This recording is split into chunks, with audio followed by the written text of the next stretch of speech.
I beat it. 5:59:59. I did it. I don't care who you are. That is the closest I have ever been to 6 o'clock or 8 o'clock, wherever you are. I appreciate everybody joining tonight. Welcome to another edition of The Take. We are talking about the G6 preview. We're going to talk about that with Stephen Vitt and Jason Kelly, who will be joining us in just a little bit. The G6, I will be perfectly honest, everybody's bracket was busted when Boise State lost. So let's just clear the boards and let's talk about the teams that won and kind of what that means to the rest of the college football world. We'll do that tonight. Give some time to these creators, let them express kind of what they follow in the G6 leagues they represent. And it should be a lot of fun. So Jason will be joining us in a little bit. He lives in Vegas. And I've been in Vegas at rush hour, and it is a Salt Lake City's really bad, but Vegas is 10 times worse.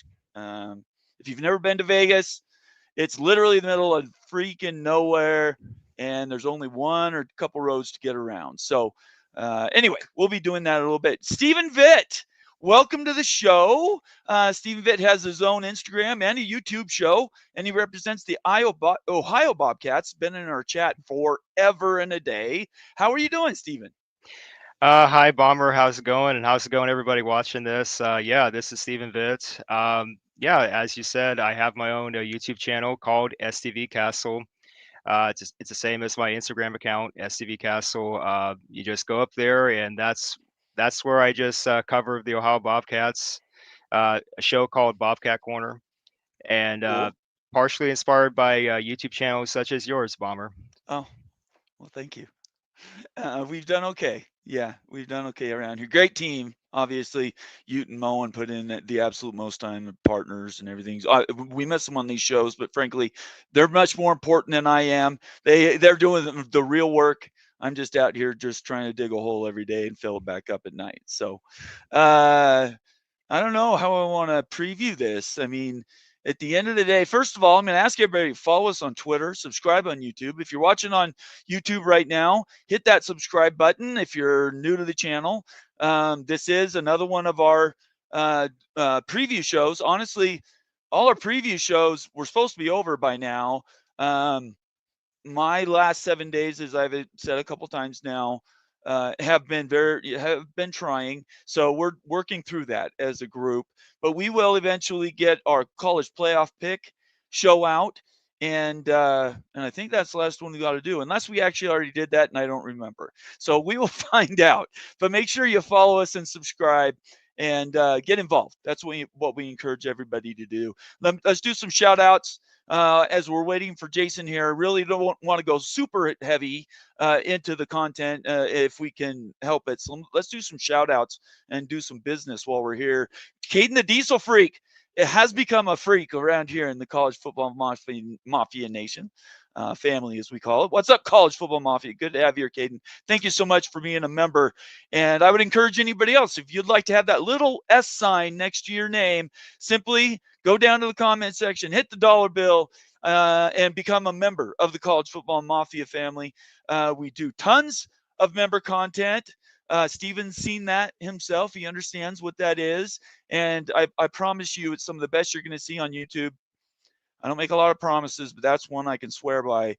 And we appreciate Caden being one of those members. Daniel Gygax, contributor, was with me.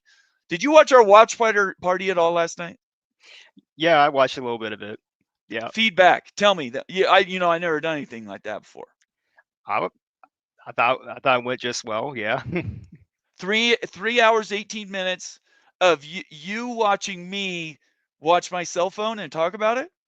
I just watched a little bit of it. That's all I did. Okay. All right. I'm just curious. I'm going to be polling people as we go through these next weeks. Never done anything like that before. Honestly, I can't do it very often. But at the end of the day, that was tough. I mean, 3 hours and 18 minutes sitting in one chair. Anyway, Bob Swinger, valuable member, Penn State, Nittany Lion. You know them intimately, don't you? I know Bob Swanger. He comes on my channel and comments on my videos too. So Good. how are you doing, Bob? Excellent. That's fantastic. I love that Bob goes all over. Bob's very loyal, and we appreciate him around here. Valuable member of the College Football Mafia family. Hey, everyone. Good to see you. Penn State obviously keeps winning. Nebraska Steve, go Huskers. Good to have you here, Steve. Thank you so much for being back. I've seen you before. I appreciate it every time you show up. And thanks for being here tonight. Jay Chapman representing the SEC. Alabama lost. Whoa, the world's ending. The SEC wasn't super impressed. Ole Miss looked good. LSU looked good. Everybody else was kind of nah.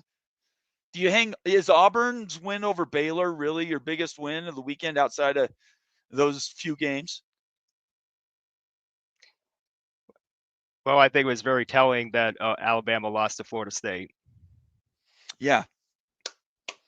I said this on Twitter today. It probably won't happen, but if Kalen DeBoer loses this weekend to ULM, I think is who they're playing. He won't make it on a plane home. Or if they're, I'm sure they're playing in Alabama, he won't make it to the locker room. They will fire him on the spot. That is just not a mix down there. I thought it was going to. It has not. Jay Chapman says, think the Pac-12 will ever pick up 4 more football schools, or are they done? What do you think? Pac-12, yeah, I do think eventually they're going to be adding more schools. Just a matter of which ones. It's up in the air right now.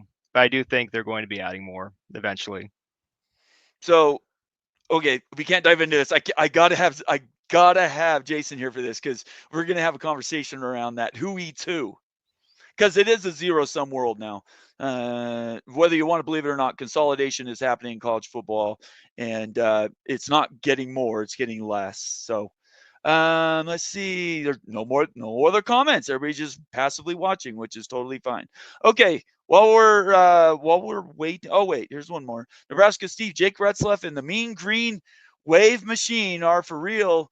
Everybody knows I'm high on Jake Retzlaff, but he has a ceiling. Did you watch that Tulane game? No, I wasn't able to catch the Tulane game. Have you seen headlines? Did you see any of the highlights at all? No, haven't been up to date about Tulane lately. What happened there? They won. Well, Jake Retzlaff, you know who he is? Yeah, I know who He he was is. all Yeah, over the internet. He had to right, transfer for BYU. Honor code. It had nothing right. else, just an honor code thing. He goes to Tulane, plays exactly like it played at BYU. The difference is the talent level of the teams he's going to be playing is much lower than he played last year. So they're a 9-3, 10-2 team all day in the AAC. It just comes down to who they end up playing. It's probably going to be USF if we were going to project today. Who wins that game? Did you see the USF game? Yeah, I saw bits and pieces of South Florida beating Boise State, and honestly, that shocked me. I It was not shocked the world. I was not expecting Boise State to play that way so underwhelmingly against South Florida. So now everybody knows how much work Austin Gentry was doing. Quite a bit, apparently. Yeah, and I'm not digging at Pac-12 or Mountain West or AC or MAC. I'm not digging on anybody here tonight. We're just going to be talking about my opinions. And my opinion about Boise State last year was they were overrated all season based on a loss to an Oregon team that always starts the season slow. If you look historically, you go 50 years and Oregon's not a fast starting team. So they go to Idaho, or Idaho comes to them and they win by 5. I mean, it's just that type of thing is historically what's happened around here. And I'm from the Pacific Northwest, so I know. So I was, Austin Gentry, Boise State was good, but they were never. Yeah, that was a manufactured by ESPN, in my opinion. Got some new people in the chat. Let's do some more shout outs. Kenneth Maynor. Good to have you here, Kenneth. Appreciate you. Appreciate your membership. Appreciate having you around. Tulane dominated Northwestern and USF stomped Boise. American looks strong this year. I agree with them. Likely the CFP rep will come from there. Boy, there's a question. What do you think about that one? That's loaded, obviously. I think it's certainly possible that the American could be that G6 conference that represents the CFP. Though we're only just one game into this, we have a long way to go. Don't overreact to week 1. Yeah. Have to keep in mind it's just one game in, guys. So yeah. You got it, baby. Ohio wins this weekend, which would be great. I'd love to see that. And then, goes 11-1. Dude, you got the keys to the kingdom if you show out. That's the way, you win, you have access. Thank you so much, Ken. It's great to see you. Appreciate everything about you and being around here with us. Let's run with Jason Kelly. He says, I'm on my way, guys. So he's stuck in traffic somewhere here. We can tread water for a few minutes. Caden the Diesel Freak, $2 super chat. If you want to donate to the channel, certainly Stephen Vitt's not here to get paid unless, I could send a Venmo and 5 cents or something. But we're just here to try to keep the lights on. So we appreciate every dollar bill we can get. And we definitely put it to use around here to just more production, more stuff we can do. We really appreciate you. $2 super chat. I'm disappointed in OSU's defensive performance. Ohio State or Oregon State? Which OSU are we talking about? Yeah, Caden, can you just add a postscript to that? Let me know. Maybe you're talking about Oregon State because we're a G6 show tonight. I'm assuming he means Oregon State, but I'm not sure. Yeah, Oregon State. Ohio State. No, he's disappointed in Ohio State. So that's interesting. I thought Ohio State's defense was good. I mean, they made the guy who's a front runner for the Heisman Trophy look not great. Yeah, I mean, I caught a little bit of that Ohio State-Texas game, and Ohio State's defense looked just fine to me. They looked like they were getting to Arch Manning just fine. So it was an ugly, boring game. Ugly, yeah. That's what we're talking about. Yeah. The reviews on it were not great, but it's Ohio State. I mean, come on. And it's Texas, for that matter. Thank you so much, Caden. I really appreciate your super chat. So Jason's texting and driving. Don't do that, Jason. How concerned are we that Malik Murphy at Oregon State? I think Malik Murphy, unless he does something different, is not going to reach his potential. What do you think about that? Apparently, Oregon State had a disappointing performance. I thought going into this season that Malik Murphy was going to be just fine as the quarterback for Oregon State. I thought he was going to be a good addition. I mean, again, one game in, we'll see how it goes next few weeks, but right. Yeah, I think that's a fantastic comment. I think it's spot on. At the end of the day, games will prove out whether that's true or not. But he struggled wherever he's been, so I don't know. I absolutely love Oregon State, and I don't like to see him like this. Sorry, I got a text from somebody. Okay, my appointment tomorrow. I got to go do a medical for my new job. Okay. Let's see here. Christopher Foote, new to the, appreciate a bunch of new people. We're sort of treading water here. If you just got here, me and Steven, we're waiting for a third. I don't want to dive into the G6 preview too much until he gets here. But I appreciate you hanging out with us and being patient as we go through this and wait for Jason to show up. Christopher Foote, make sure you subscribe if you're new to the channel. How come people think there aren't additional P6? Does he mean competitors in the teams that are competitive, you think? Additional P6, doesn't he mean G6, or I'm not sure. I'm not sure. He's following it up. Big East is a power conference. Pac-12 is a power conference. And then he says Jason kill. So I'm not sure. I don't know how to answer that question, Christopher. I'm sorry. I don't know what to say. That one honestly has me flummoxed a little bit. Kenneth Maynard again. I was disappointed in Eastern Carolina. BYU travels to them in 3 weeks. 1 week. 3 weeks. I was disappointed in ECU. Couldn't quite complete the comeback and beat North Carolina State again, but confident in our outlook this season. North Carolina State has everything to lose. Go Pirates. I've always loved Eastern Carolina. Yeah. They're one of those brands that when you see that pirate logo pop up, you better be careful. They can bushwhack you. They've had a few good years, East Carolina, yeah. And Ken, it's just so we're on the same page. I am not happy at all BYU's making that trip. I'm telling you right now, I do not want that bad vibes. I'll just tell you that right now. Double O'Neill says it's G6. That's what I say. If you're new to the channel, Double, I always say that. Please subscribe, by the way, while you're here. Justin R., USF Bulls rep. Good to have you, Justin. This week is the true test. If we can beat Florida, man, let's go. And hang with them for most of the game, then I will start to toot the USF for CFP horn. Isn't that, I mean, that's a fact, right? If that happened.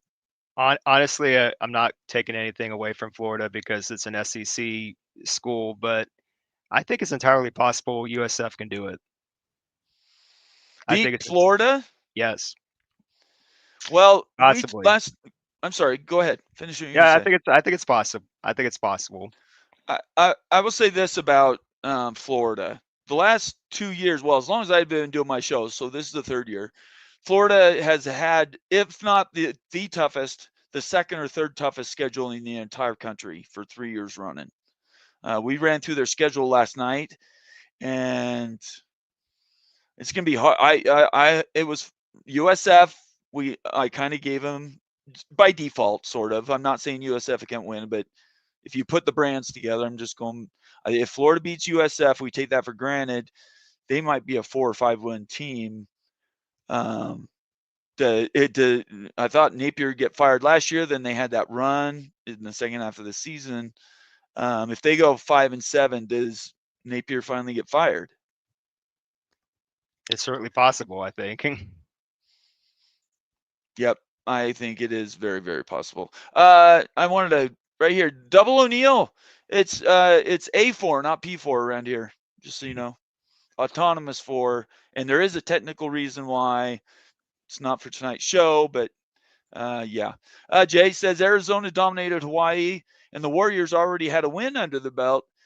Hawaii beat Stanford. Stanford's bad, so is Arizona very good?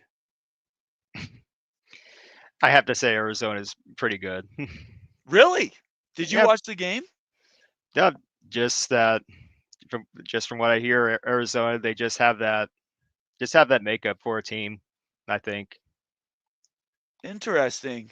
Yeah, I don't know about that. I don't have I didn't have them in my top 10 in the Big 12. So if I mean, they, you not know, elite or anything like that, but just no, I pretty understand good. what you're Yeah, saying. I get it. yeah, Yeah. but pretty That, good. Yeah.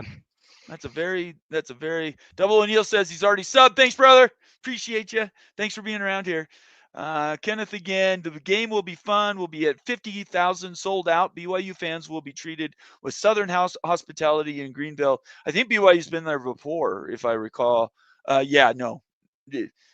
It will be a great game, good competition, and I don't anticipate there will be any of the nonsense you might get at other places. Eastern Carolina is a fantastic brand. I love everything about what they do there with limited resources, by the Oh way. yeah. Let's go here. And Sean checks in. It's good to see Sean. We have arguments, Sean and I, but I appreciate him being a member and of the College Football Mafia family and sticking around. Okay, somebody new. Let's just try to keep this thing going with new people. 20 minutes in, we are waiting for somebody. So if you're here and you're like, what in the hell are we watching here? Two idiot guys talking, or at least one. We're waiting for Jason Kelly so we can talk about all the G6 stuff. Anthony Hernandez, Boise State. Man, I don't know. Boise, we need to come back strong from that start. Can anybody explain to me? If we have time, I'm going to try to take calls later. I need somebody to explain to me what happened there. Is USF just better? That's a question I think we need to start asking the world, right? Maybe Boise wasn't so bad as much as USF was creative and their defense was flexible. I don't know. I think as the season goes along, we're going to learn more about both these teams, whether USF is really that good or if there's like more issues with Boise State than what we thought. Fair. Yep. Absolutely true. Shooter Tex, good to have you here, man. Baylor lost Auburn. Dude, we needed that one, Shooter. Why does everyone else get to play these cupcake teams? Baylor has Auburn, followed by SMU. Dang. Dude. Okay, who was it that was? Oh, Fergie, right? Colorado Buffalo. He is adamant that nobody should. I mean, if you want to win a national championship, the very first game you should play, unless ESPN is going to give you mass money to do it on TV, like North Carolina got paid to go get trounced by TCU, or got trounced at home, which is even worse. Yeah, that first game being a FCS team, Portland State, unfortunately for them, I see some merit in that. Now, from a G6 school, that's tough for you, right? Because you're trying to play up. You want to have those tougher games, don't you? Yeah. In the case of in the case of a team like the Ohio Bobcats, I've gone on record saying this multiple times, is that the Ohio Bobcats should welcome the challenge. We should accept the challenge of, getting these tough, this tough schedule assembled, such as this gauntlet for what's going on here. Rutgers, West Virginia, Ohio State, back to back to back. I mean, yeah, on the surface that looks very daunting, but as a G6 school, how else are you going to figure out how good you can be if you never play those teams? Right? You know, you Yeah. have to test yourself. You have to challenge yourself. So, Well, and at the same time, you have to convince them to put you on their schedule as a and you like I said, you've been doing this a while too. You're an old enough guy. You understand that it's a lose-lose for a four school now. You play, everybody expects you to win, and if you lose, or heaven forbid lose, or win by just a few points, it looks really bad. Or you blow them out, and again, it looks really bad. Like BYU 69-0. Everybody's like, oh, whatever. That was like high school team. So I don't know what to do with that part of it. Is that ever solvable?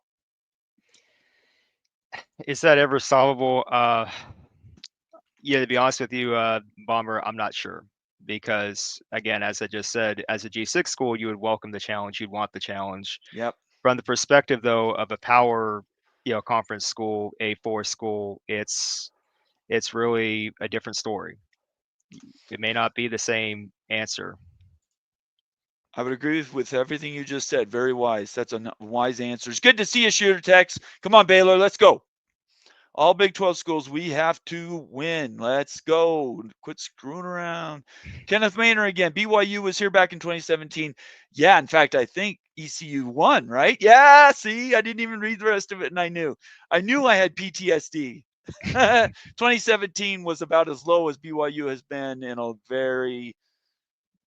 2017 was probably, well, it was the worst season they'd had up to that point in 45 years. I mean, it's kind of like, well, yeah, no, it was the worst. I have no other way to explain it. That was the worst season. And you're welcome, Kenneth. I'm glad you got that win. We got a super chat here from Anthony. Again, thank you so much, Anthony. $10 super chat. Should the G6 or G5 or G6, should they do their own playoff and championship? That's been a question. Break away from P4, whatever it is now. What do you think about that?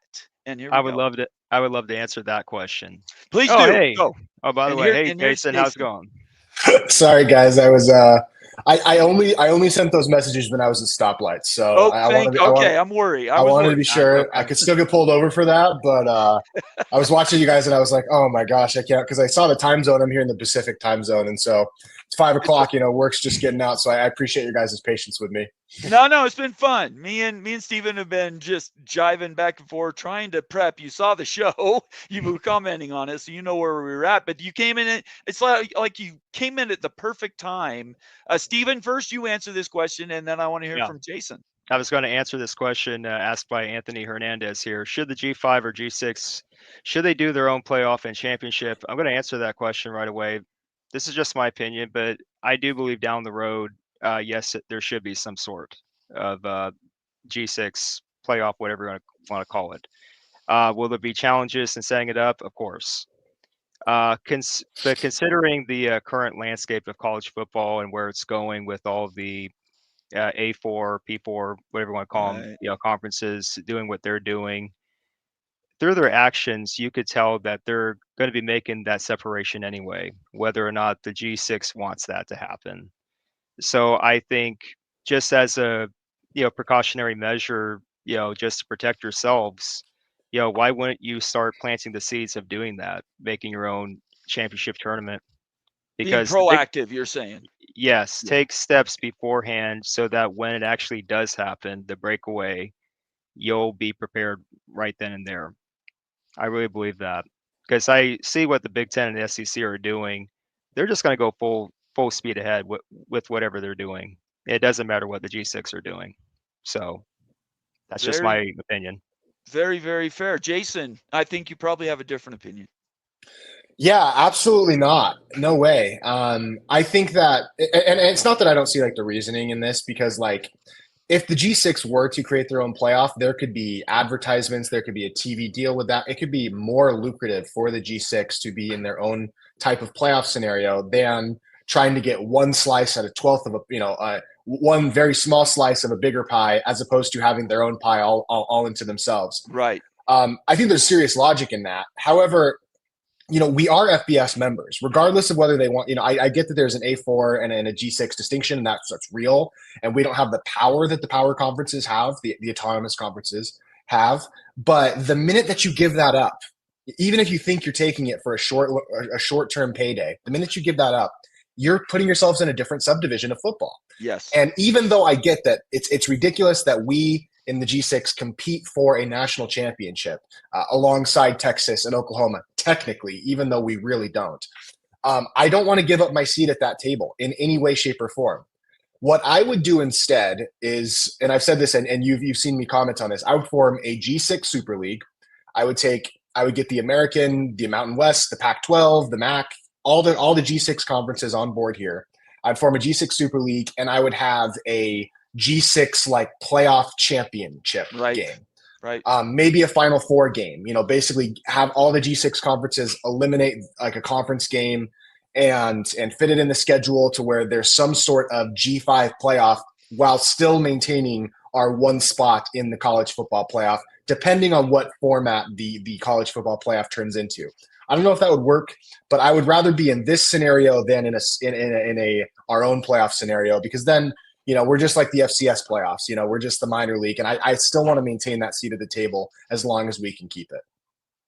You want to reply, Stephen? Go ahead. Yeah, just a short reply. Preferably, Jason, I would like to, of course, keep my spot currently in the current CFP as it's currently assembled. No doubt about it.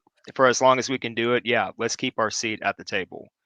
I just think eventually the power conferences, especially Big Ten and SEC, they have the majority of the governing power anyway. They do. It's 65%. Yep. So my roundabout point was if 68%. My roundabout point is if even if the G6 were to keep towing the line, keep trying to go ahead with the current plan for the CFP, the Big Ten, the SEC especially, they may have different ideas altogether. And so if they have the majority of the governing power, they have the final say. Right. Do they have the power to disband the FBS though? Like, do they have the power? No, not that kind of power. And that's what they'd be trying to do if they created a new division of football. If they basically said, we're in a different division than you now, which is what a super league would be, especially if the G5 schools lost their access to the college football playoff. They may have that power, but if you're going to kick me out of our FBS division, you're going to kick me out screaming, crying, suing. You better pay me $1 billion to be in a lower league. And that they do have that 68%, but like that 32% still means something. So I wouldn't give it up. Yeah, and I is it 68? I'm sorry, I had a slip of the tongue there. I think it is 68%, but regardless, 60 to 68 or 100, whatever the controlling measure is, we got to remember that the CFP is an invitational. It's a business. It's an LLC. So technically, the playoff itself is by invitation. It's not something that the NCAA certainly doesn't control, and the college football apparatus that is legacy doesn't even control anymore either. The 136, it's the A4 that controls then you go to the invitational. So I hate it. And Jason's idea, I think, is probably the fairest way to do it. I don't think necessarily you have to give a game away. I do understand why, because you have to have those semifinals. So it would take time, but it is innovative in that you have a play-in. I love that. Go out, commit, right? Jeremiah Dickey's been on my show. I'm sure you guys have either seen him or talked to him. He's just like just like Jason just said, there is no surrender in Boise State. They are all in. They raised $34 million, $23 million. I'm tired. A lot of $1 million in NIL money and support for the administration so they can keep their athletic department going. And they're not going to just walk away. They're not going to die. I know UNLV isn't either. UNLV made the decision to say, well, we would love to play with you guys. We have more control if we stay over here, which is another very intelligent choice from that perspective. So I just like the idea there's opportunity. I want these teams to want it. And if you can't commit, you guys have heard me talk about minimum commitments. The one way to make a quick distinction, and I'm not sure it's possible, one way to make a quick distinction between the have and have nots is make a minimum commitment level, minimum facilities, minimum amount of money support, minimum I mean, you can put in all kinds of controls, and then schools will self-regulate themselves out. They simply won't be able to stay at that level. You won't have to pick them. They will drop out on their own, kind of like companies don't have to lay people off. They'll just quit giving opportunity to people they already have, and they'll do it to themselves. So that's kind of, I appreciate that. Now, Jason, you got here late. We're a half hour in. I'm going to give you a chance. Tell everybody who you are and what you do, brother. You don't have your sub name, by the way, under Jason Kelly. You got to put your info in there. I didn't. Oh, I can edit it, huh? Yeah. Okay, so there's two lines. There's two lines there. There's your name line, which you can put anything in, like mine, and then you can put anything else in for your branding and stuff. Wow. Well, I'm going to do that right now. So my name is Jason Kelly. I'm sure a lot of people watching this know who I am. Just because I've kind of made my rounds on the, especially on the Pac-12 Mountain West stuff, if there's any, which has kind of been the story of the G6 for a while now. Right. And so I run the Let's Run podcast. I cover UNLV specifically, although I do talk about kind of broad things. I'm a Vegas guy. I love college football, and Vegas needed more people online talking about us in the college football world. And it just happened that when I started my podcast, I started it to get our basketball coach fired, and I had no idea that it would turn into this. So did you actually get him fired? Oh yeah, he's gone, man. He's well done. I mean, he's a nice guy. He's actually a former UNLV running rebel. But change needed to happen, and I mean, our basketball program, I could go for hours about that. But anyway, thanks for having me on. You've been on my channel before, and sure. I think this is a great platform. So thank you, man. Of course. Yeah. I'm glad we're able to do this. Let me do one more super chat, and then we will dive into now. Let's talk G6. Okay. Let's see here. Kenneth Maynor again. Kenneth, thank you so much. $10 super chat. I think the American requiring a $10 million minimum revenue sharing commitment is making some positive impact in the conference, improving on the field. What was I just talking about? Minimums, right? Let's set some guidelines here. Memphis, Tulane, ECU, USF, etc., all committed. So I hadn't even read his super chat. Kenneth stole my idea and put it into a $10 super chat. But that's what we're talking. That's at least what we're trying to put some structure around this thing, right? Right. Yeah. The American, I like what they did there, putting in that minimum revenue sharing for all their schools. That was a wise move for them to make. It's going to be difficult for a lot of G6 conferences to, like Conference USA, even the new Mountain West. Honestly, even the new Pac-12. There's going to be difficulties in implementing minimum revenue sharing, and I don't think that the American like minimum isn't like there's not a ton of penalties. Like if a school in the lower part of the American out or anything like that. Yeah, and you're not going to get scholarships taken away. You're not going to get less TV. You're not going to get less TV revenue unless you were already, because the American does have a tiered TV revenue distribution, which I don't think is good for a long-term health of a conference. I think every school should receive the same for a long-term health of a conference. Otherwise, you're just going to get schools complaining about, I should get more. You shouldn't even have that conversation. You should just make your own money more. But it's going to be difficult. But go ahead. I was gonna say that's ironic coming from a UNLV guy who's getting a way disproportionate amount of the media money from the Mountain West. Well, I wanted the Mountain West killed. I wanted it So you don't like it. You just no. I get it. I understand what you're saying. Having 2 G5 conferences on the West Coast, like It's brutal. It's stupid. It's really stupid. And it's like when you talk about Pac-12 expansion, it's like I know you said we were going to talk about this later, but like No, who we you got that adding? right now. Dive into it. Go. Like who you adding, man? Like I don't think the American has been very good about keeping its schools away from the Pac-12. Very good. There is a greater chance that Barack Obama and Donald Trump get married than UNLV ever joining the Pac-12. Like I was just trying to come up with like the most ridiculous, like, you know, like if I had to come up, like UNLV is never joining the Pac-12, at least not. That's real. That's never happening. Yeah. And I don't think any Mountain West school, because of the grants of rights that we've signed, has any path to the Pac-12. And I don't see any American school having any path to the Pac-12. And so I'm just like, all right, New Mexico State, let's go. You know, we love New Mexico State. You know, Oregon State, New Mexico State's going to be the new rivalry. Because you can't have only 8 football schools. Like that's another thing. Like you have to have at least 9. The conference scheduling is too difficult. Are we really going to have Utah State and Boise State playing each other twice? And so the Mountain West, you know, is really trying to keep the Pac-12 into a corner in terms of expansion because of geography, having nationwide G5 conference, a nationwide G5 conference is really dumb and really stupid. So, you know, Boise State, they talked about having like-minded schools and getting together a group of like-minded people.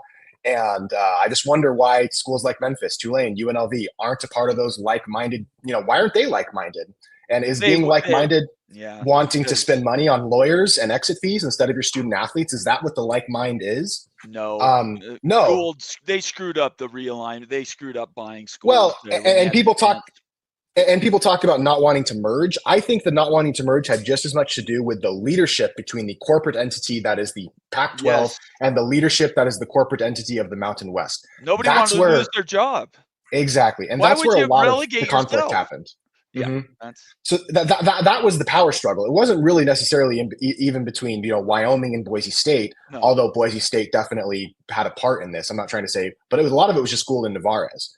And so I think it's a market inefficiency. And while I do appreciate these Pac-12 schools, you know, paying off our debt, I really do appreciate that at UNLV. Yeah, they did. This is so stupid. Well, haven't yet. Let's be very clear. They haven't done it yet.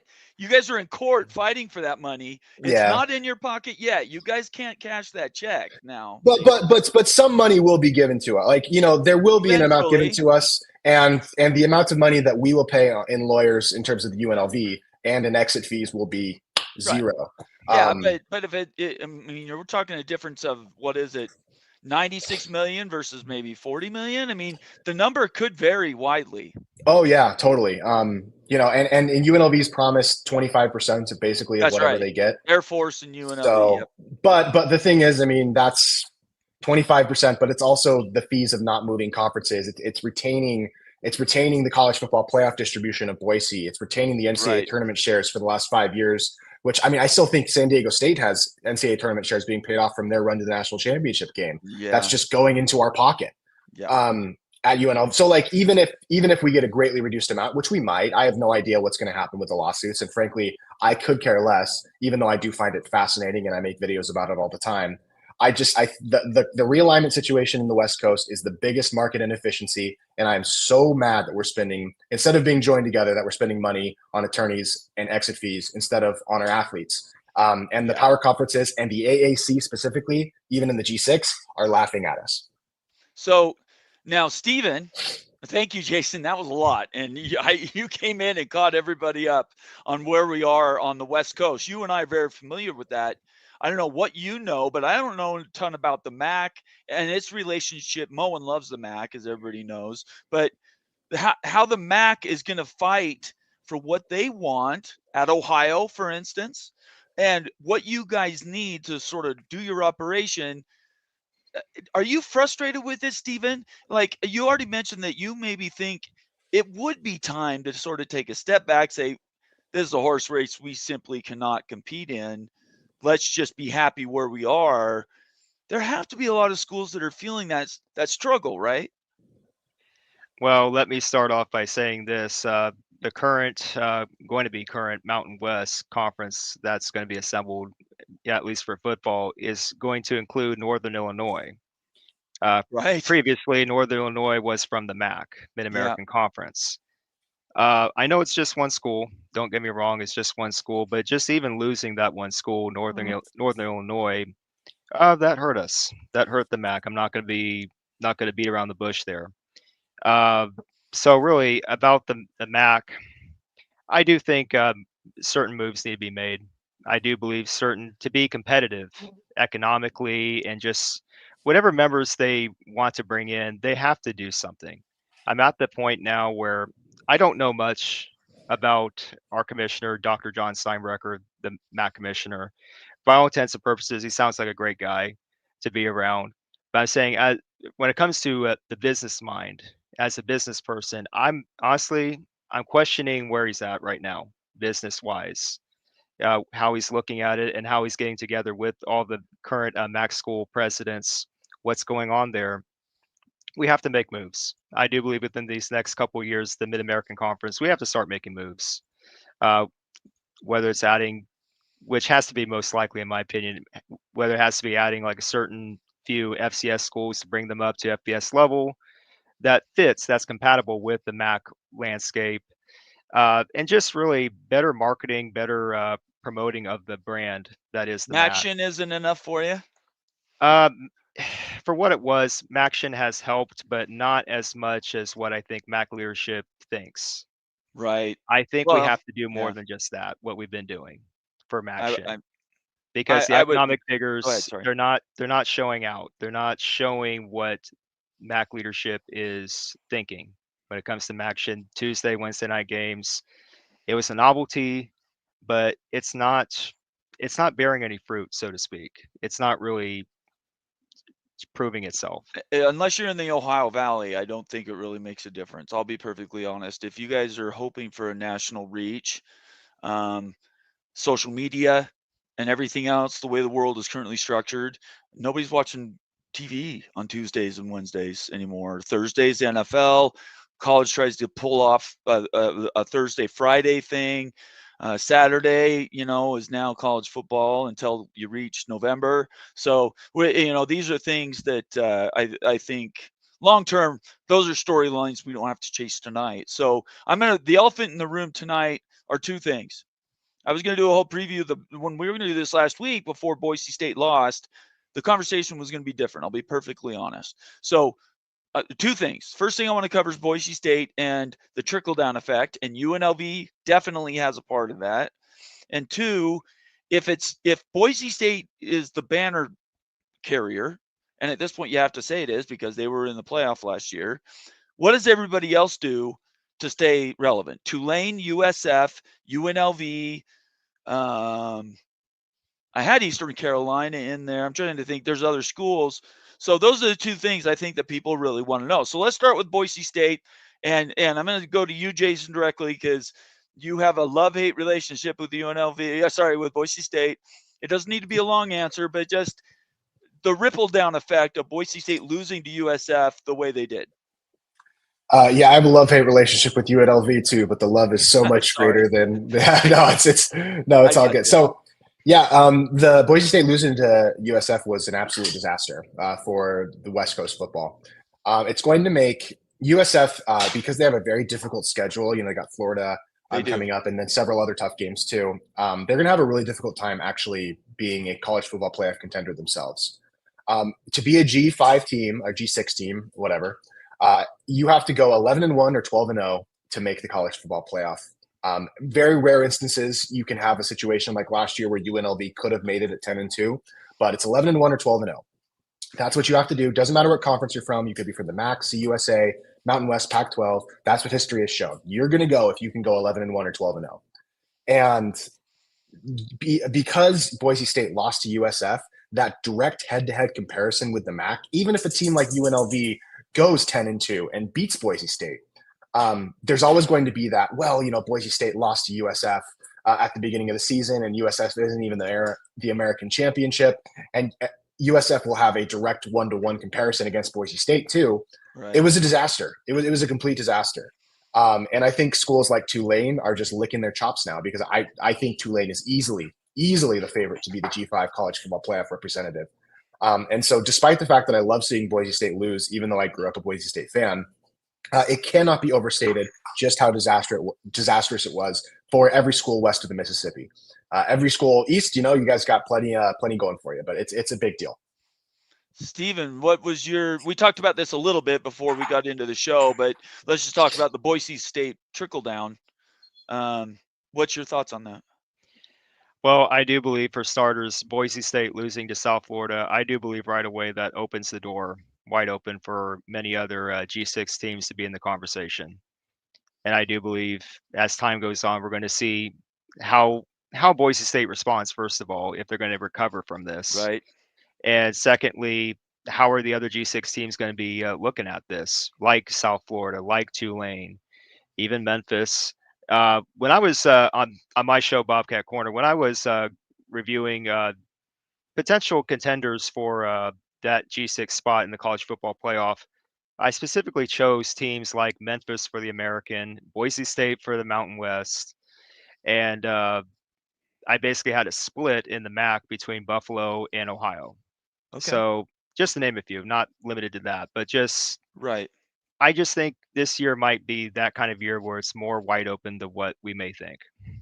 Boise State losing has opened the door to everybody, frankly. Yeah. I mean, that and a team like UNLV, who's said they want to be in the Big 12, right? They're politicking to do that, and they should. If you want to be big boy, you need to start now. Like, there's no reason not to get out there and put your hand up and say, I want to be. Because if you don't put your hand up, you won't be noticed and you'll fall away anyway. So if we just now take Boise State out, I'm not saying they're done. That's only one loss. They could still run through what is still the Mountain West and still be the champion. All that can still happen. But the perception has absolutely changed, just like you guys have said. So, Jason, you mentioned Tulane. I think with Retzlaff, that is absolutely, positively the experience you need to get there. They're a flexible enough team they can get there. I think there are some surprises, though. I think if USF plays like they did against Boise State, maybe Boise State's not that bad and USF's that good. Shows out well against Florida. You never know where they're going to be. Tell us why UNLV wins the Mountain West. Well, I picked UNLV this season to take a step back, to go 8-4. Okay. Our schedule's pretty simple, like not very difficult, and we've gotten through one of the landmines, the Sam Houston game. We have another one coming up. We're playing in Miami, Ohio, which I think I'm going to go out to. I think I might be coming to Cincinnati and driving out to that game, so I'm pretty excited about that. I'm going to go to Kings Island, I think, and go to that game. But our schedule sets up pretty well. We got UCLA at home.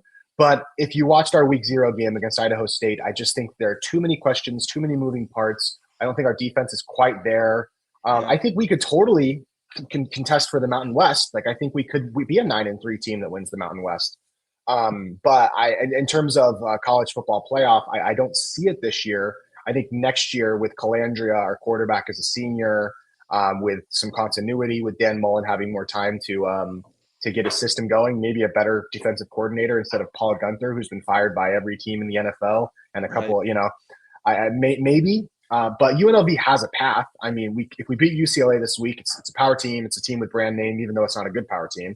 And then our Mountain West schedule is pretty favorable, considering we do have like Wyoming on the road and Boise State on the road. But if Boise State's vulnerable, I mean, UNLV at 11-1 with a Mountain West championship, that's definitely a team that could go. I just don't think our defense is quite there, and I think there's too many holes on the roster for that to be the case. I like teams out of the MAC. I think I like teams out of the American. I don't think the G5 representative is going to be from out west this season. What's your perception, Stephen, of Oregon State and Washington State? They're orphans, right? They're dear to my heart, both of them. The reason we haven't talked about them as all is because they had the carpet ripped out and they didn't do anything wrong, right? They were part of a poorly run conference that imploded like a nuclear bomb. So how, we're not talking about them.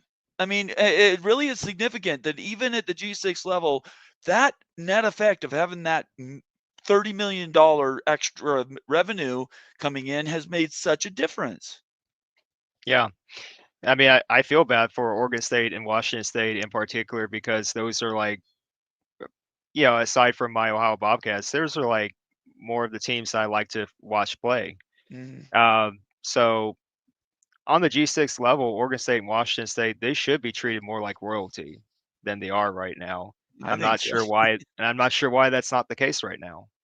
I So think it's the, and we're not going to do this tonight because Jason will go off, take the whole 3 hours, and I won't be able to do a show here. But it's all the politics of what he already said: Mountain West, Pac-12 lawsuits, and yeah, never say never, but that's the reason. That's the answer to the question. So as we sort of get close to the top of the hour, quick reset.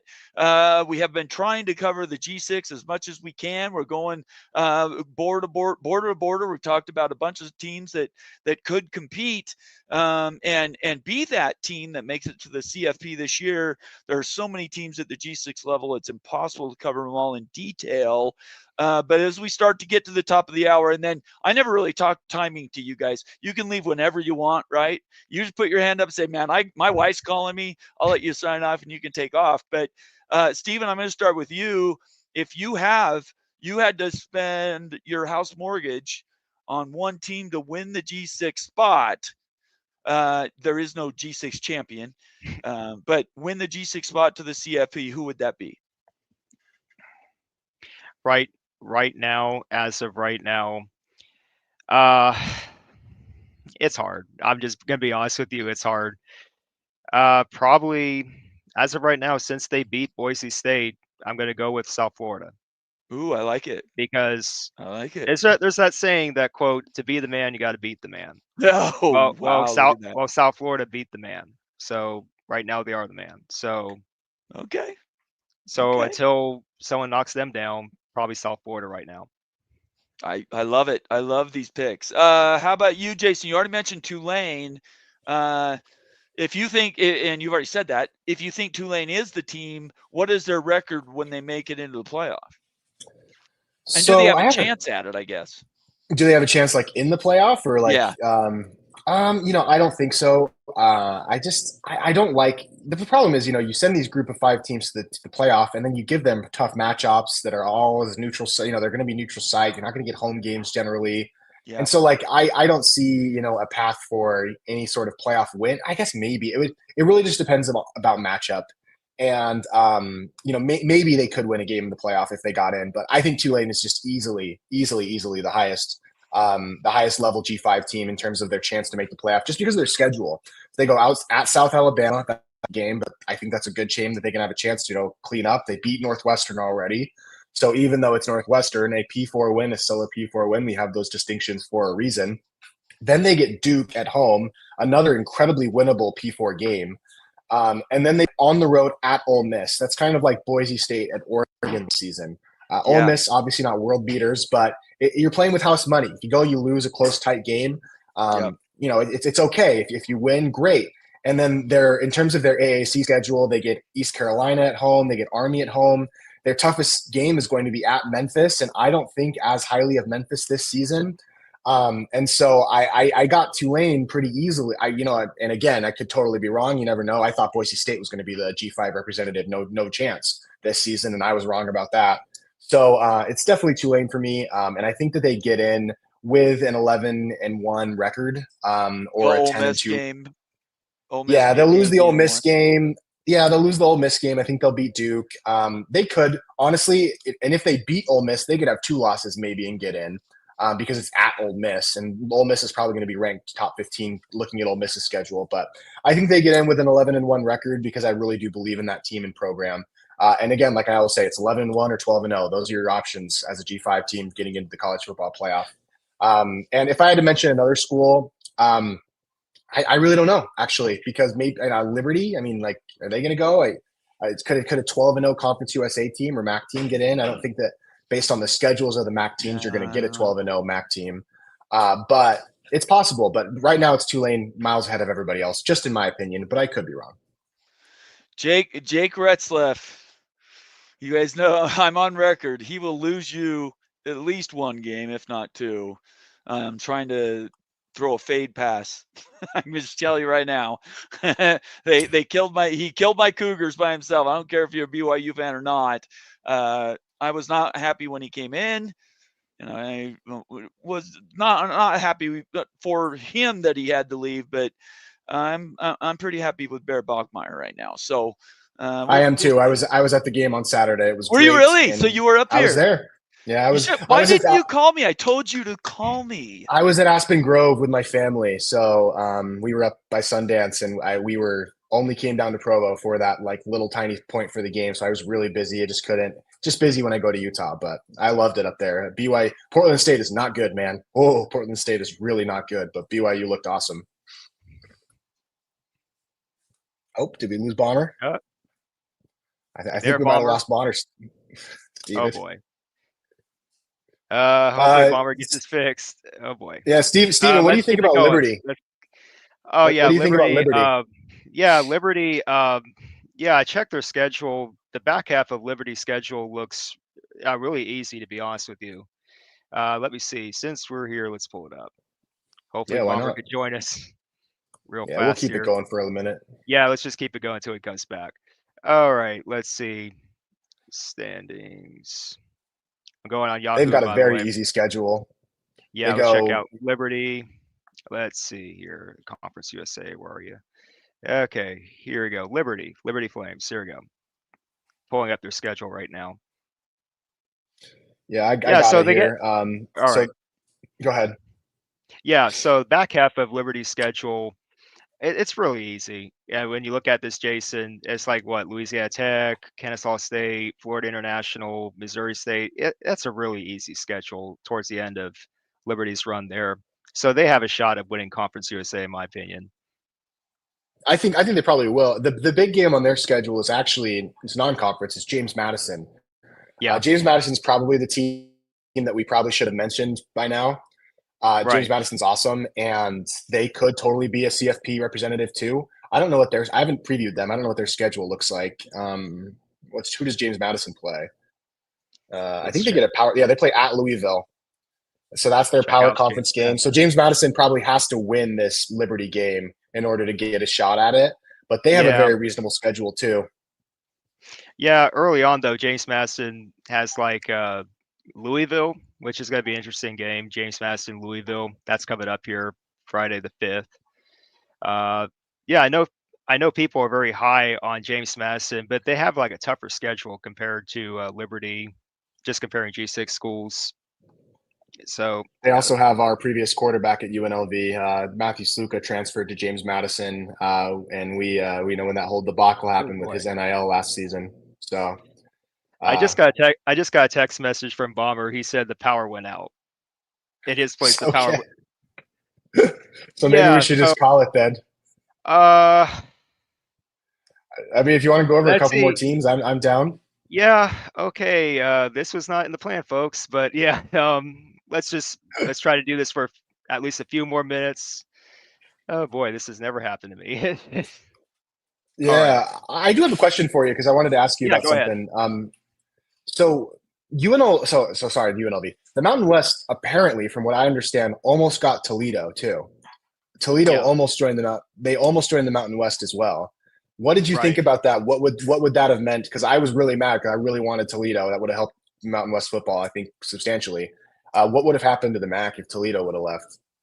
Well, I think the MAC would have been in a much worse position. Oh, good. He's back. Oh, Bomber's back. There we go. Okay, but good. Just to answer your question though, Jason. Yeah, losing Toledo would have been really bad for the MAC. I can't believe you guys are still here. Yeah, my power went out. Yeah, you sent me that text message a few minutes ago. Are you all right? And you guys are just went along. I appreciate it. Yeah, just had a wing. I was just asking Steven about because the Mountain West got very close to adding Toledo. And I was asking Steven what he thought would have happened to the MAC if Toledo would have left alongside Northern Illinois to the Mountain West. And he said it would be very bad. What do you think there would have been like panic in the MAC? I mean, what do you think could have happened? Not so much panic, but I just do believe that it would really start a domino effect of sorts for the MAC because at least we just lost one school in Northern Illinois as opposed to two schools. Because if you start losing two or more schools from your conference, then you really have that domino effect. You really risk it. Yeah. And Well, that's, you saw what happened to the Pac-12. yeah, case in But point. yeah. Okay. So we went over Liberty and we went over Tulane. We thought Liberty had a good shot. Tulane had a good shot. And then we talked briefly about James Madison, Yes, we who did. looks like they have a good shot, but they have a pretty tough schedule. So Yeah. those were the teams we talked about so far. So And we already talked about UNLV. So this is what I'm gonna do for now on. I'll send you guys invites. I'll start the thing. You guys can join, and you'll be fine without me. How about that? I got a lot going on in my life. So in Utah, just so everybody knows, and this is the 4th time this summer my power's gone out. So in Pleasant Grove, Utah, where I live, come stalk me, whatever. I have guns. The power grid is way overtaxed. We have so many people moving in, and Jason knows what I'm talking about. It just, the infrastructure is just not good. So I appreciate you guys being patient with me. It is an hour in, so I'm going to give you a chance. If you want to tap out now, I totally understand. You have families and stuff. You can tell me about your shows, and then I can get to the comments. Or is there anything else you guys want to cover before we, shut down the front end of this thing? Well, just for me first, I would like to just briefly talk about, since we're talking about G6 teams, what's going on here with G6, spot for this college football playoff. Mhm. I want to talk briefly about my own team, the Ohio Please Bobcats. do it. Yep. Before we start, wrapping it up. Okay. I'm not saying it's likely, okay, because we have a really tough first 3-game schedule. We just played Rutgers pretty tough, lost to them 34-31. Tough loss, but it wasn't demoralizing. It wasn't like we got blown out by them. We didn't lose to them 40, 50 points. We really fought back. I love the fact that we fought back. We were down 31-14, but we made a ball game out of it. We scored 17 straight points to tie it 31-31. And then of course, Rutgers scored a, early fourth quarter field goal and then pulled away. But there's no shame in that loss. So going into this, I was, I'm not going to lie, I was kind of nervous about this 3-game gauntlet to start the season for the Ohio Bobcats. But after watching that game at Rutgers, I know it sounds crazy, guys, but I feel more reassured by where the Bobcats are. No, I think that's great. I think As that's far right. as the character of the team, the mental toughness of the team, like I said, you need to schedule these games. You need to test yourself and see where you're at when you play teams like this. Playing Rutgers, a respectable Big Ten team, we had to know where we're at. So I think we're not that far off, if you want me to be honest with you, when it comes to development. Our next game this Saturday is September 6th, Saturday at home. Thankfully, this is at home. We're hosting the West Virginia Mountaineers of the Big 12. Another tough part of the gauntlet. But you're This hosting them. Yes, it's Okay. in Athens, Ohio. Okay. So that's going to help us. But yeah, if there's ever a time for the Ohio Bobcats to score a upset victory, quote unquote, I'm really thinking this is it. This is the game at home against West Virginia. If you're going to do it, I think it's going to be here, because surely Ohio State's not going to give you anything. They're not going to give you anything up there in Columbus. Yep. So if you're going to finish this gauntlet 1 and 2, this is your real only shot to do it at home against West Virginia. I'm hoping the Bobcats, the players, coaches, are going to be awake for this, and that they're going to be really focused, and that they're just really going to throw the kitchen sink at them, the Mountaineers. So, as far as the outlook goes, like I said, there has to be a lot of chaos. There has to be a lot of losses in front of the Bobcats for them to even be considered for this. So I'm just hoping that we continue to develop as a team, so that in future seasons we can actually be in this conversation for the CFP one day. I do think it might happen one year. I was Go just ahead, going to say, you bring up an idea that we haven't talked about a bunch, but is absolutely something that we believe around here. Or at least I do. I think because your teams are basically farm teams, right? BYU was a farm team for a long time, for a ton of West, for that matter, nationwide, because they recruit nationwide. Teams from Texas used to steal people, and Penn State and all these other schools used to steal athletes. In my opinion, if you're an A4 school and you take somebody from anybody else that is an A4, you should pay them. There should be some amount of repayment, because you're the ones who are developing these players. You're doing all the Yeah. work, and Yeah. there's almost no reward. So what you talk about, you want to build up your continuity and all those things. In today's world, that may be very difficult, because It all your is. best players get stolen by Ohio State, Penn State, West Virginia. I mean, it's And just I agree with crazy. that. And I agree with that. It is hard. It's when you're in a position like this, when you're trying to, schedule, tough competition, you're trying to build a team so you can keep Yeah, it for more than a season, the same group of players. yeah. It's hard. I agree with you, Bomber. It's hard, but it's something that it's about finding the right players. Who actually wants to be there in Athens, Ohio? That's another part of it. It's just not just the money, because everyone's going to look at the money, but it's like, which kind of players are going to have for our team? I think that's another part of it too. I love The that. culture. Jason, you mentioned your quarterback. When he sticks around for next year, we're going to be good next year. Is there ever a next year? Well, I think when a guy has already been, Calandria, our quarterback, has already been the starter at Virginia. He's a junior right now, so he's only got one more season of eligibility after this one. I think we'll have a chance at keeping him. Now, look, who knows, but I think we'll have a chance at keeping him. And even if we don't, I trust Dan Mullen as a quarterback guy. When you look at the quarterbacks he's worked with, Tim Tebow, Dak Prescott, Cal Trask, he's gonna have a good quarterback. But I have hope, and we have hope in Vegas that Calandria is a 2-year guy for us. And that has been indicated by him that he's here and he's going to be under Dan Mullen, and we're just going to work on getting him the best NIL package. This is going to be kind of where I have to hop out, but I think that your point about G5 programs needing to have payouts when players leave, I think this should work college-wide, nationwide, for every school, even A4 schools. We have to follow the European soccer model as best as we can. Soccer is the that most would be popular great. sport on planet Earth. And you have to have contracts with players with buyout clauses for them. So if you get a big recruit and are giving him a big NIL package, he's also got a $1 million buyout package from the school that's trying to buy him. I think that has to be something that's in college, in the G5 right away.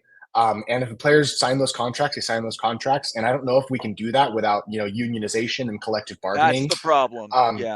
Yeah, because it's enforcement. But I've never been a big union guy. I've always kind of been I kind of like free labor market capitalism, whatever. I'm not a big union fan.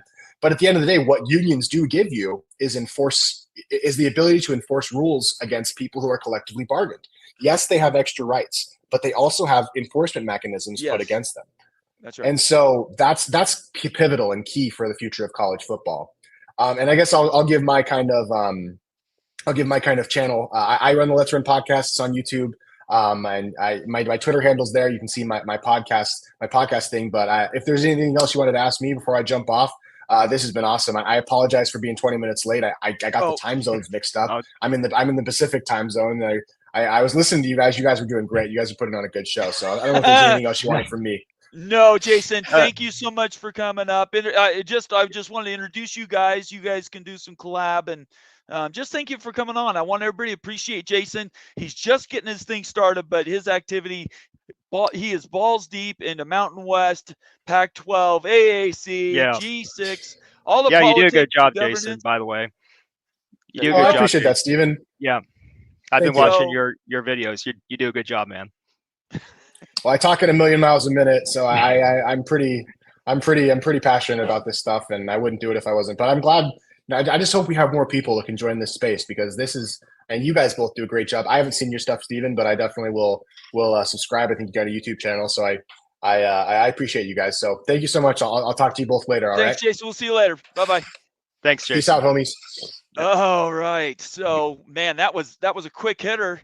I love his. If you again check him out, Jason W. Kelly on Twitter, and he does talk very fast. He's young, but he is really into it. He cares. He wants to know the why, and then he's not one of these guys that just comes on YouTube or Twitter and just screams and yells. Or the reverse is the guys that are passive aggressive, sitting back and they make rules and say, I know what I'm talking about, whether you listen to me or not. This is the way things are going to turn out, and damn it, I don't really care, and all those things. That's not what Jason does. Jason, when he learns something new, he covers it new. He changes his opinion to cover things. But the two things I like, he said, which we've talked about here at times, is I like the G6 playoff qualification model. In fact, if they did that, I didn't say this when Jason mentioned it, but I think if they actually organized something like that, that you could even negotiate 2 spots if it goes to a CFP 16 or a CFP 24, which I think eventually it's going to get bigger and bigger. Your G6 can maybe have more than one representative, right? Maybe you have 2 that qualify. Right. To follow up on that, Bomber, it's been a thought that's been going through my mind lately. It's like the more that the CFP expands by how many teams, we're hearing like 24 teams now or more, Right. the more that you expand the field, the more that you have to consider at the very least, giving the G6 a second seat at the table. Yeah. Because that's fine. You want to give, the autonomy for the majority of the seats. That's fine. But I mean, don't tell me that you're having like this fair balance if you just keep giving the G6 one seat at the table. You know why they will give another one, especially if it expands to 24. I'm not sure about 16.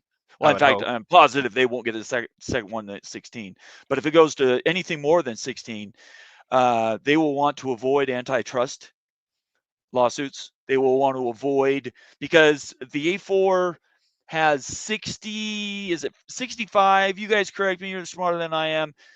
Between, I don't know, 65, 68 teams, Notre Dame included. And that's less than half of all of FBS, right? So, Right. in my opinion, there's 2 ways to solve that. Either you do this playoff where it just sort of filters up, and then you give more access to those teams that are underrepresented in the A4, or you start with something that's just smaller, like you were saying. Now the A4, that's it. It's A4 Notre Dame. Let's go play ball, and it's a complete separation from a business standpoint. This middle ground that we're in right now is the most painful part of this changeover we're going through with NIL and everything. But once we get on the other side of it, I think the quality of football we're going to get is going to go up markedly, because everybody's going to be closer to the end than they are at the beginning. They're closer together because of NIL and transfer portal rules and other things. So I'm positive. I have a positive outlook on life and stuff like this. It's going to be interesting to see where we end up as time goes on. Okay, I'm going to let you wrap up your part for not show the show, but you tell everybody your channel and kind of what you cover. Yeah, so my YouTube channel, it's in the description right below my name. YouTube at STV Castle, that's the name of my channel. You go there, mainly cover the Ohio Bobcats, but I also talk about college football, college sports topics in general. The name of my show is called Bobcat Corner. I talk about the Ohio Bobcats mainly. And so also another series that I run along with Bobcat Corner, again, it's college sports centered. It's Steven Interviews You. I interview college football fans, college sports fans, and just I get their opinions about what's going on with college football and college sports in general with these interviews. And speaking of that, Bomber, just to say it here on this show, would you be interested in being interviewed by me at some point down the road? Absolutely. I told you pre-show, I will do anything I can to help you. You give me, you're not on Twitter. Everybody should understand. Right. Steven's not on Right. Twitter. That's probably the most healthy thing I've heard in a long time. Yeah. But yes, absolutely. Just a phone call. All you send me a text and let's go. Yeah. I mean, just preferably for me, you just send me like a one-liner email. I'll get it going. Promise. I'll Okay. get it Can going. you text me your email address? Yeah, I could do that. Yeah. I can do that. Yep. Yeah. Yeah, let's do it. So I'm happy to do it. So I am on Instagram, stv.castle. I am on Instagram. So if you want to follow me there, you guys can do that. So this season's going to be interesting, isn't it, Bomber, with the G6? G6 is, again, this is not a week delayed because of me. We get here now and we are literally on a different football universe because Boise State lost, and didn't just lose. They lost on national television feature, and they lost bad. Right. And as Jason said, and he's a western of the Rockies guy, certainly Mountain West. He saw it, and it did. It did change the landscape of the whole country. Everybody just took it for granted, and in my opinion, you know why they took it for granted? Because the rest of the country doesn't. Well, the rest of the A4 conferences don't want to worry about the G6 participant. Whoever Right. shows up, they don't like. They're not in the back room. Sankey and Petiti aren't talking about, man, who comes out of the G6 we got to worry about, right? They're an afterthought. They're going to write them a check. They're going to give them a ticket to the dance, but they are not concerned about those teams. So now that Yeah. Boise State lost, now it's like, hey, by the way, I'm drinking coffee. Did you happen to see Boise State lost? Who's Boise State, right? These are the conversations they're having now.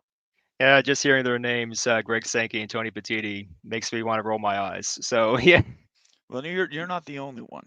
yeah. There were a Anyway, couple- yeah, Sorry, go ahead. I gotta get off here. But before I do, in closing, Bomber, I just want to say I appreciate what you guys do on the Big 12 Mafia channel. You guys, in part, were very helpful in inspiring me to start my own channel, STV Castle, to do what I do for Bobcat Corner. So I really do appreciate you guys for doing what you do. Thank you so much. I take that to heart, and I will let you know. Just knowing that now, you should have told me that before. That I help people all the time. That's what I like to do. I like to help people, just in general. If you need anything, like advice, just call me or text me, and I'll do anything I can to help you. Okay. Yeah. Yep. Thanks Just for coming on tonight. keep in contact with me, Bomber. Just text me. I'll get back to you. Okay. Thank you so much for having me on your show. No problem. Have a great night. Go Ohio Bobcats. OU, oh yeah, that's the bottom line because Stephen Vitt said so. We'll see you. Thank you so much, Stephen. Take care, guys. Bye. If you're unfamiliar with Stephen, he's been an OG subscriber, certainly, of the College Football Mafia channel. Fantastic guy, engaging. Definitely go to his Instagram and his, what was the other one? Instagram and I can't remember. YouTube. Sorry. I had a brain seizure there. YouTube and Instagram. And subscribe to those things and follow him, help him out. Let him know what he's doing is good because I think what he is doing is good. Let's see, it's 9:15 Eastern, and let me make a commitment to you guys. I'll go another 20 minutes just on comments, setting expectations, and then I will follow super chats as long as they go. That's the rule. So if you're new around here, subscribe, like, leave us a comment or question. Let me know how stupid I'm doing and everything else. Whatever it is, I just want engagement, getting you familiar with our channel. We're doing stuff around here not many other people do. They do pieces of it, but I tell everybody the one thing I do different, and our team, frankly, does different, is that not only we engage, not only we go out and find out information, but then we turn around and as information changes, we change with it if needed. At the same time, we're highly opinionated and we won't agree with you just to get you to stick around. That's not what we do around here. Wild Ute University, the best single video, short form videos on all of YouTube when it comes to college football. Ute knows what he's doing, and he does the financial and statistic stuff for a business. So Wild Ute University, and then Moen, and not only does Moen do a Sunday show at 8 Eastern every week, but I don't know. We need to talk about. I forgot about NFL. Seahawks, by the way, go Hawks. San Francisco, Sunday. I don't even know if I can turn the page to the Seahawks from BYU. This is going to be an interesting year for me.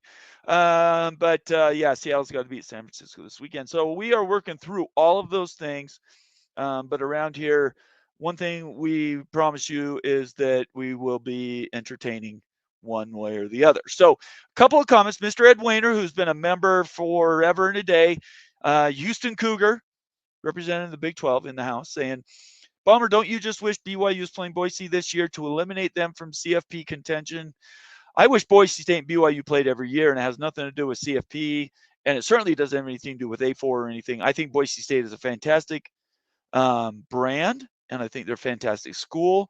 And from where they started 25 years ago, if you know anything about Boise State, where they're at now is truly remarkable. That's all I'm going to say.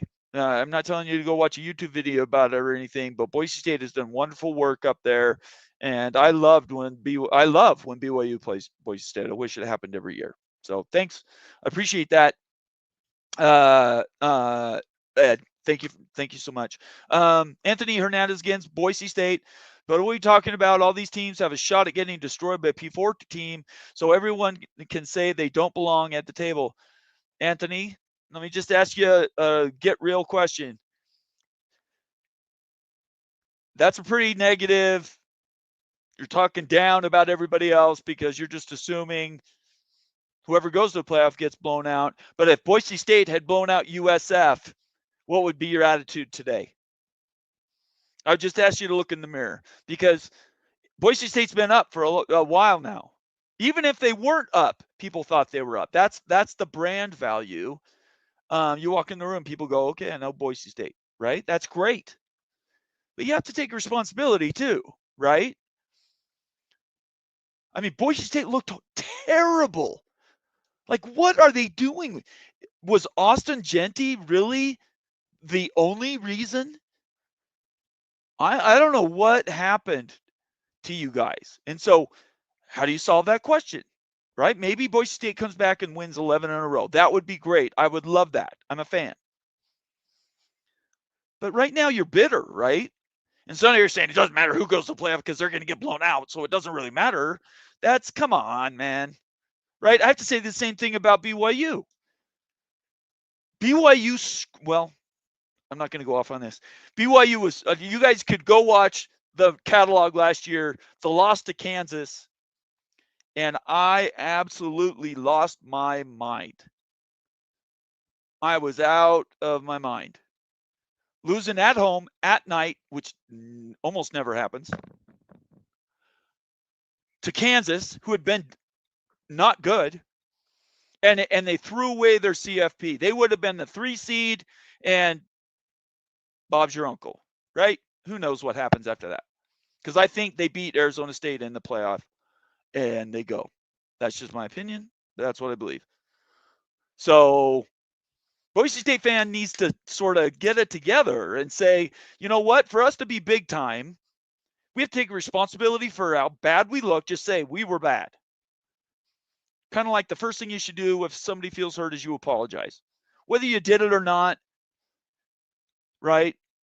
Very surface level. Sorry, man. I didn't mean to make you feel that way.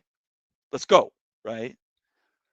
So, but I love Boise. I want Boise to win every single week. And right on cue, Anthony comes in. We got destroyed by Penn. Yeah, $5 super chat. Thank you, Anthony. I really appreciate your $5 super chat. I appreciate you being around here. I appreciate it. 80 people watching on YouTube. Everybody can leave comments. I know it's kind of hard on Twitter. If you're watching on Twitter, the instructions to subscribe on YouTube, jump over. College Football Mafia. Subscribe. We do good stuff around here. This is the second to last. Maybe it's the last. I can't remember if we did a playoff show. Moen, if you're in the comments, send me a text and let me know if we did a playoff show. I honestly can't remember. But whether we did or not, this is the last conferences breakdown for 2025. I hope you guys understand where we're coming from when we put these things together. And we try to be fair. We absolutely try to be fair. I think we do a pretty good job, actually. Justin R. Now, this is an interesting comment. I forgot I marked this. Or maybe Moen marked it. I didn't want USF to join the pack because we might get a spot in the ACC if FSU and Miami leaves. This is an intelligent post, by the way. Justin knows what he's talking about. I don't need USF stuck paying exit fees to 2 conferences. I think Tulane might have felt the same way. So this might, again, you guys are my viewers, and when I say my, it's a we. Our college football mafia team, Mo and Ute. Our viewers are a lot shared with Greg Flugar and Peek Around the Corner, so I always give him credit because he's been a mentor to me. Certainly a friend. Smartest viewers we have on YouTube. You guys ask the best questions. You're the most insightful. And this is a wise comment. So let me ask a different question to you, Justin. How long are you willing to wait for that dream call up? I would argue this, and it's a future, probably now the opportunity's been missed. But as Jason Kelly says, there was an opportunity to build the G6 best conference. And it would have been Washington State, Oregon State. It would have been all the teams that moved over to the new Pac-12, UNLV, or USF. That was a tie, right? And I wanted USF. I'm on record many, many times posting on Twitter. I wanted USF, UTSA, Memphis, and Tulane. And I don't care about the exit fees. Millions of dollars, fine. You guys, if you would have been able to unite into that conference, you would have had the playoff contender every year. It would have been, we'll just assume, a best of the rest conference. And you guys missed it. You screwed it up. And it wasn't just USF that screwed it up. You have to take responsibility, though. Pac-12 screwed it up, which is the Pac-2. Oregon State and Washington State, at the end of the day, I lay this at their feet. They had $160 million. I can't remember exactly. And in my opinion, they should have spent every penny of it. Go buy those 4/5 schools. Go buy them. Whatever you have to do. Do their buyouts. Pay travel subsidies. I don't care what it is. And then you go and you negotiate a media deal, and I'm on record. 12 to 15, maybe a stretch, $18 to $20 million a year. And again, now you've sort of created what will essentially become the 70 or 80 team. Here we go. Here's the CFP, whatever we got. I hope everybody can track that. I hope I'm saying this clearly. There was an opportunity. And now I think that may have passed. I think it may be too late for USF. You guys will, and I'll say this: USF, Tulane, Memphis, maybe Eastern Carolina, maybe UTSA, hell sakes, maybe Texas State. Whenever the top brands in the ACC leave, and I say that as a statement, not a question. Whenever they leave, to whatever they leave, they might not go to the P2. They may go to their own best of the rest to form something. That is a possibility. We have to be open to that. And that's a gut punch to Big 12 people, certainly. But if that was to happen, the ACC's, you guys are on the phone and it's already done. You guys have already negotiated. In my opinion, you're just waiting for the call, waiting for the opportunity. And you do it. And now the ACC has new teams. I don't think you keep the same media value that the current ACC has, but that's a different call, different show. But that's kind of where we're at. That's kind of where I think we're going. All right. There are literally 1,000 comments. You guys have been having conversations, and I appreciate it so much. I haven't been following any of it. I'm not going to lie to you. So I'm going to work backwards and try to find comments from people. And this is how I do it. Super chats first. Member comments second. Smart comments third. Don't be a jackass. I won't pull your comment unless I'm trying to make fun of you. And then just neutral comments I probably won't get to. That's kind of how we do things around here. And yeah, let's go for a few more minutes. Like I said, I've committed to 10 more minutes. Unless you guys string me along, keep me a reason in here, like things like this. To Town Hawk called in last night. By the way, I had hoped we were going to do phone calls tonight. Nah, there's no time for that. The G6 preview was way more important. But Town Hawk called me last night on our live watch show, which was insane. If you didn't watch our live watch show, if anything, it's comedic relief. If you're working out tomorrow, driving to your work, and you want to lose your mind for a little bit so you can trance as you're driving an hour in your commute, go to our video library, last night's show, the TCU UNC game, and just watch the first quarter. That's all you have to watch. The rest of it is whatever. Just watch the first quarter and see how in live time, I think my reaction last night pretty much reflected the rest of the world's reaction to how that game went, if you didn't get to see it. Did I hear you say Kansas? KU is ready to go. Kansas, look, Kansas 1-0. They're playing Missouri. They have a chance to make a statement this weekend. I'm voting for you, Town Hawk. You know that. Every Big 12 team, I'm here for you, brother. Let's go back. I'm trying to do this. You guys are awesome. Oh, new comment from somebody on YouTube. Lost Aggie 66. C. Anderson. I'm not sure which Aggie. There's lots of Aggies in the country. If you're a Utah State Aggie, certainly welcome to the show. Good to have you here, man. Make sure you subscribe and follow us. Become active. We love having new people around here. Believe me. Future G5 Sunbelter. Oh, Tarleton State is 2-0, including stuffing AAC's Army. Tarleton State is good. That Army team last year was real good. So, yeah, we'll have to see. Tarleton State, man, if they're going to get in the Sun Belt, now's the time to do it. Go. I'm for you, man. Lost Aggie 66. Thank you for being here tonight. Let's see here. Kenneth Maynard, valuable member of the College Football Mafia family, saying USF, ECU, Memphis, and Tulane are positioning for future ACC membership. USF, Tulane, and RAAU already. That's great. And Memphis and ECU are both R1 academically. That would be a 4. I would absolutely support being in the ACC, and I think they'd be competitive immediately. And what's great about the schools that go up is they're already used to running very slim margins, right? So if they're already doing well on slim margins, imagine how well they'll do with more money. That's big picture thinking there, people. Things that make you go home. Let's see here. Let's see. Sorry, I'm trying to go through these. Oh, gosh. I'm trying to look for comments from people I haven't seen before.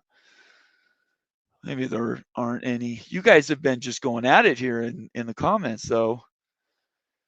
I don't know.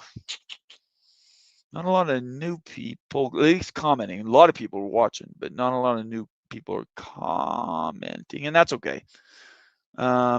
This one I saw, and I didn't flag, but I wanted to talk about it.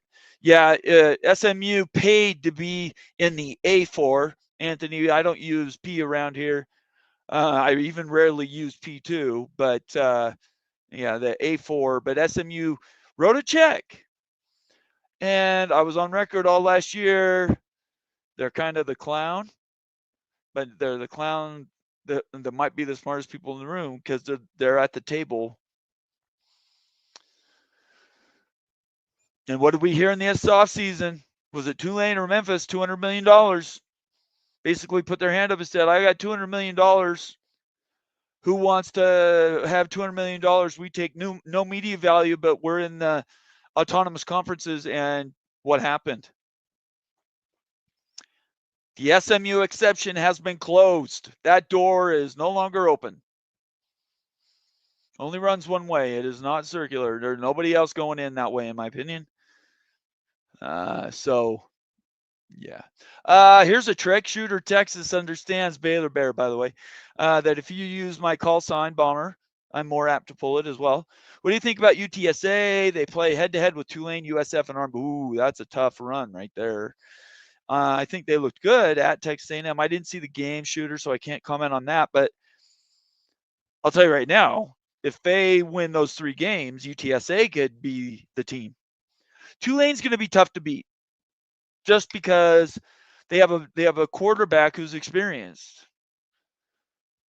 Now, I'm not saying he's the elite difference maker, but he's going to do well at Tulane. We're talking about Jake Retzloff. If the rest of the team formulates around him, I think Tulane could go a long way. I love UTSA. I've talked about positive about UTSA as a realignment person for a long time. They need to seize their future right now, though. Be their future. Live their future. That's a Caddyshack reference, if you don't know.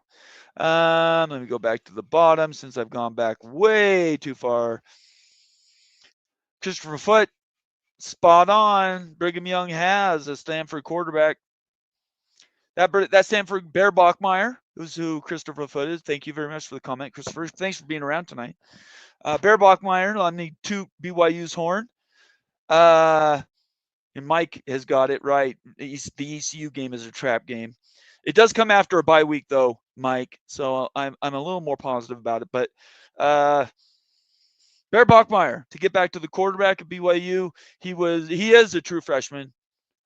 BYU lost the commitment last summer. He wasn't committed, but lost him to Stanford. Stanford got him. He came in.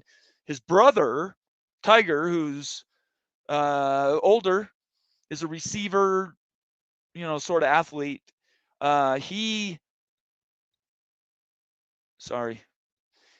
graduated from Stanford in 2.5 years, arguably the highest academic school in the entire world. I'm not sure where we are with Oxford and stuff like that in England, but Stanford is the bee's knees. And his brother Tiger graduated in 2.5 years. So what does that tell you? Tells you the DNA and the intelligence is there. The second part of it is Bear Bachmeier is a true freshman. He transferred in April or May. Might have been even May. It was April because it was before we heard about Jake Retzloff's situation. He was going to be a backup. I mean, he transferred in to be a backup, but he came with his brother, sort of a twofer. Jake left. BYU didn't know that was going to happen. There was a quarterback battle. 2 experienced quarterbacks that had played FBS. He beat out both of them, memorized the playbook. That's one thing. Memorizing an offensive playbook. And by the way, Aaron Roderick, not a fan of his offensive play calling, but arguably has the most schematic offense that you'll come across, even though if I don't think he calls good plays. He came in and he won the QB battle in the summer. And not even in the summer. He essentially won it by July 15th or something. So essentially 2 months, memorized the playbook, not only memorized it, but then went out and in camp won the spot by playing well. So, and he was a standout freshman in the Big 12 this last weekend. I don't care what you say about BYU. I don't care what you count them top 25. None of that matters to me because all BYU has to do is go out and win.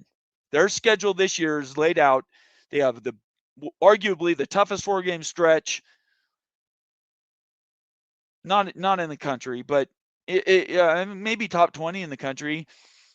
Utah, Texas Tech, and I don't know the order. I can't remember. Utah, Texas. Utah, Iowa State, Texas Tech, Iowa State, and Texas Tech on the road, and then they have TCU at home. TCU just took UNC to school last night. That 4-game stretch, if they go 2-2, I argue they'll be in the playoff game, maybe against Utah in a rematch if Utah beats them. If they go 3-1, I think they're in the CFP. That's how good, because BYU's defense is elite. It's as good as Utah's. Different ways. They have different advantages and disadvantages, but BYU is extremely good.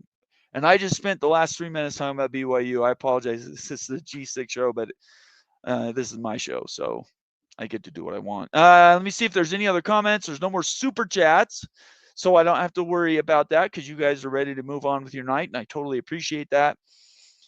Yeah, BYU ECU, Mike, is going to be a tricky game. Okay, I appreciate you guys so much.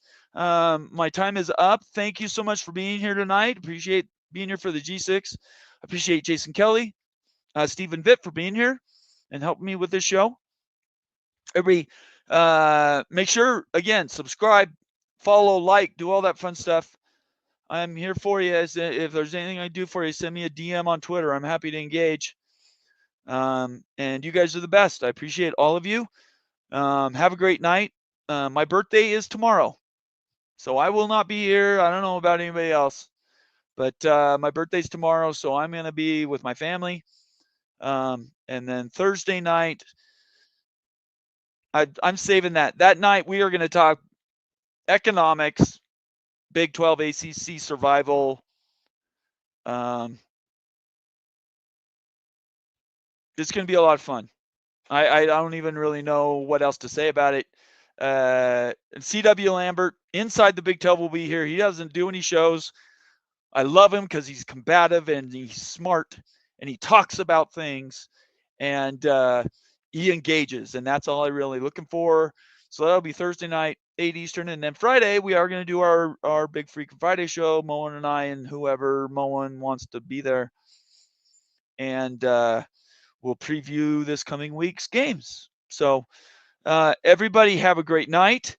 Stay out of trouble. Don't do anything you'll regret. Kiss your family and your kids. Send a text. Talk to your friends and family. Really, really important. I know that in my heart. And yeah, everybody just be good, okay? We will talk to you on Thursday night. Go Cougs. Go Hawks. Peace out.